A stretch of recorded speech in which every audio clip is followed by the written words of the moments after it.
السلام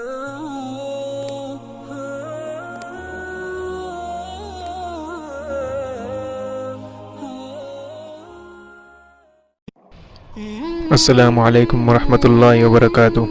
محترم ناظرین، استقبال ہے آپ کا ہمارے یوٹیوب چینل آن لائن فتاویٰ میں۔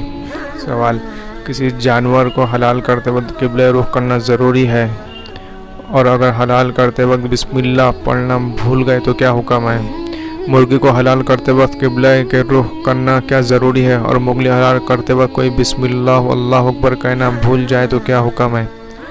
جواب: بسم اللہ الرحمن الرحیم۔ ضروری تو نہیں، لیکن قبلہ رخ کرنا مستحب اور اچھا ہے۔ اگر ذبح کرتے وقت بسم اللہ کہنا بھول جائے تو اس سے ذبح حرام نہیں ہوتا، بلکہ اس کا گوشت کھانا جائز ہوتا ہے۔ واللہ تعالی عالم۔ دارالفتاح، دارالعلوم دیوبند۔ محترم ناظرین، اگر آپ بھی فتویٰ پوچھنا چاہتے ہیں تو ہمارے ویڈیو کے ڈسکرپشن میں دارالفتاح، دارالعلوم دیوبند اور دیگر دارالفتاح کے لنکس دیے گئے ہیں، آپ اس لنکس پر کلک کر کے فتویٰ پوچھ سکتے ہیں۔ محترم ناظرین، اگر آپ کو ہماری ویڈیو پسند آئی تو ویڈیو کو لائک کیجئے، شیئر کیجئے اور چینل کو سبسکرائب کیجئے۔ بیل آئیکن کے بٹن پر بھی کلک کر دیجئے تاکہ ہماری ہر نئی آنے والی ویڈیو کی نوٹیفیکیشن آپ کو مل جائے۔